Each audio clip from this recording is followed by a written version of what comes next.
आज जो मैं आपको सुना रहा हूं कहानी, शायद सुनने के बाद आपकी आंखों में आ जाएगा पानी। ये कहानी लगन, समर्पण, निष्ठा और साथ की है। ये कहानी जितनी मेरी है उतनी ही आपकी है। इस कहानी का जो मुख्य किरदार है वो हमारे आपके जीवन का आधार है। वो आपके लिए ज्यादा, अपने लिए कम बनी है। हाँ जी, बिल्कुल सही समझ रहे हैं आप। वो हमारे आपकी पत्नी है। वो हमारी आपकी पत्नी है। कभी आपने सोचा कि वो आप एक के साथ रिश्ता जोड़ा था, लेकिन एक के साथ रिश्ता जोड़ने के लिए उसने घर, गली, आंगन, मोहल्ला, सखी, सहेली, माँ बाप, न जाने कितनों रिश्तों से अपना मुंह मोड़ा था। याद करिए, जब आपके साथ ब्याही थी और आपके घर आई थी तो बहू, भाभी, दुल्हन, न जाने कितने नामों के साथ बुलाई जाती थी। ये सुनकर के वो मन ही मन मुस्कुराए जाती थी। घर के सारे लोग उसी के भरोसे रहते थे। शायद इसीलिए अंग्रेजी में हम उसे हाउसवाइफ कहते थे। कुछ ही दिनों तक उसने दुल्हन होने का आनंद जिया। फिर झाड़ू, पोछा, बर्तन, चूल्हा, चौका, इन सब ने उसको जकड़ लिया। रोज हमारे लिए नाश्ते से लेकर खाने तक कुछ खास रखना, हमारी लंबी उम्र के लिए न जाने कितने उपवास रखना। कुछ महीनों बाद किलकारी गूंजी तो सारे ख्वाब सजे। वो मां बनी तो हम भी बाप बने। जैसे जैसे वो उम्र की सीढ़ियां चढ़ती गई, जैसे जैसे वो उम्र की सीढ़ियां चढ़ती गई, जवाबदारियां कुछ न कुछ रोज बढ़ती गईं। एक तरफ बच्चे पे नजर, दूसरी ओर मैं ऑफिस के लिए लेट न हो जाऊं इस बात का डर। सब कुछ बराबर हो, कुछ रह न जाए, और इस बात पर भी ध्यान कि गैस पर रखा हुआ दूध कहीं बह न जाए।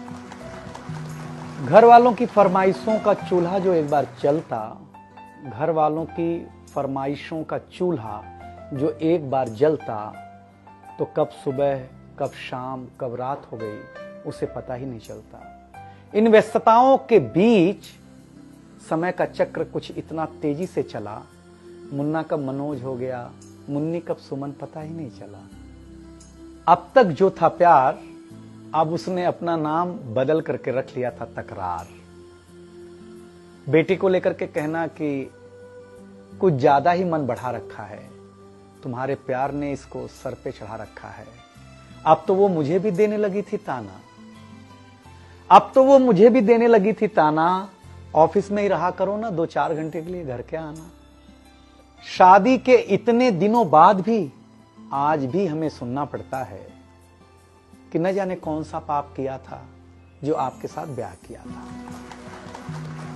और ये तो रोज की थी कहानी। इतना जोर से कहना कि घर के सारे सदस्य सुन लें कि एक दिन बीमार होती हूं ना, तो एक दिन बीमार होने पर किसी को कोई देता नहीं है 1 गिलास पानी, लेकिन जैसे ही उसे आपके तबीयत खराब होने का होता आभास, आकर के बैठ जाती थी आपके पास।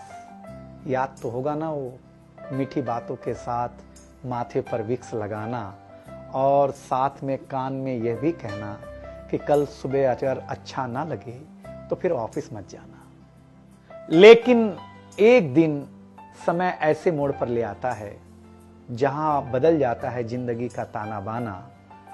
थाली में रोटी रखते हुए उसका ये कहना कि बेटी जवान हो गई है, क्या अब लड़का भी मुझे ही ढूंढने होगा जाना। शादी तय हो जाने के बाद 1-1 रुपया जोड़ना, पैसे कम पड़ने पर खुद का कंगन तोड़ना, सब कुछ हो जाएगा मुझे ढाढ़स बढ़ाना, सब कुछ हो जाएगा मुझे ढाढ़स बढ़ाना। विवाह का गीत खुद रोते हुए गाना। याद तो होगा ना आप लोगों को ये गुजरा हुआ जमाना। कुछ समय बाद जब हम जवाबदारियों से मुक्त हो जाते हैं तो कुछ ज्यादा ही धर्मयुक्त हो जाते हैं। उम्र के अंतिम पड़ाव पर हम बीमारियों के बीच जीने लगे हैं। बिना शक्कर की चाय पीने लगे हैं।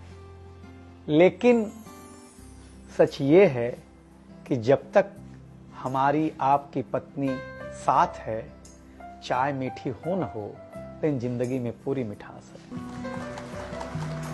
जबकि पत्नी के बारे में बहुत कम लिखा गया है, हर जगह माँ का ही गुणगान है। मैं मानता हूं कि माँ महान है, लेकिन आपके जीवन में आपकी पत्नी का भी महत्वपूर्ण योगदान है। तो आपसे निवेदन इतना सा है कि आप अगर घर पर हों या घर पर जाएं तो अपनी पत्नी का हाथ हाथ में रख करके संतोषानंद जी का लिखा हुआ एक गीत गाएं कि तू धार है नदिया की, मैं तेरा किनारा हूं, तू मेरा सहारा है, मैं तेरा सहारा हूं। आंखों में समंदर है, आशाओं का पानी है, जिंदगी कुछ भी नहीं, तेरी मेरी कहानी।